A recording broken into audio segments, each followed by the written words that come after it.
What is the definition of weak salesmanship and burning leads? I'm Scott Sylvan Bell. It's June 11th, 2017, 1:47 in the afternoon here in Sacramento, California.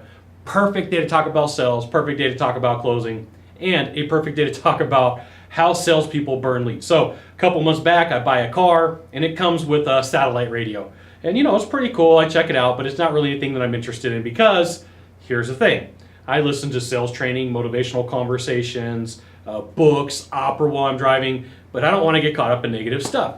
So the satellite company calls me consistently. Hey, Mr. Bell, here's the thing. You got satellite radio with your car. We would love to keep you on board. And I'd given them the objection. I really don't use it. I do not use it. I've got 256 gig card in my phone, and that's what I'd rather listen to. All my content. I'm protecting my brain. I don't have to listen to a bunch of negative stuff.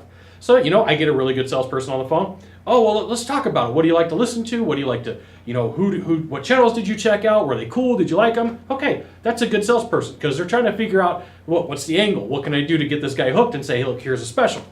So a couple days ago, I get a phone call from, I'm going to put sales guy, really loose terms here. And the guy says, hey, this is XYZ from the satellite radio company. We'd really love to get you on board. And I go, hey, I'm not interested. He goes, okay. And she said, as fast as he could. All right, well, if you got a question, you always call the 1-800 number, and then hung up on me. And so that is the textbook definition of somebody who's going to burn leads. Now, it could be, and I'm not making excuses for this guy, but after writing with salespeople, these are the reasons. Could be the guy's having a bad day. He's had a whole bunch of rejection. The second thing is he's just trying to dial for dollars. He's just trying to make as many calls as he can, and hopefully he gets something that sticks. And the third is, the guy's just flat out lazy. Or fourth, he's new to sales and doesn't know how to go through the process. But this is why if you're a sales manager, this is why you're a business owner, you really should be paying attention to what the sales calls are and who the person is and how long they're taking. Now, I knew that I was doing in-home sales. My sweet spot was 90 minutes. I knew that if I was under 90 minutes, I had a low chance of closing the sale. If it was over 2.5 hours, I knew I was in trouble. I had two suites. I had the lower limit and the higher limit, okay?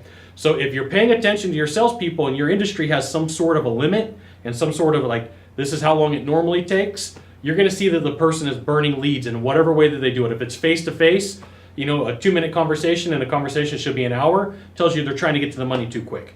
You're going to see that somebody who's on the phone for 30 seconds when it should be 5 minutes, they're getting to the money too quick. They're being too impatient. They're listening to too many of the objections. So if you want the textbook version of somebody who's burning a lead or burning a deal, there you go. It's the person who is too quick with the calls, whether in person, face-to-face, over the phone, or even on internet chat. So you got a couple of options because lead acquisition is very expensive. To get somebody to call into a company, to get somebody to accept an appointment, it took a lot of work, it took a lot of effort. You've got the option of coaching that person up or coaching them out. There you go. Now, if you could do a small favor for me, in the box down below, leave a comment, question, or story. That would be fantastic.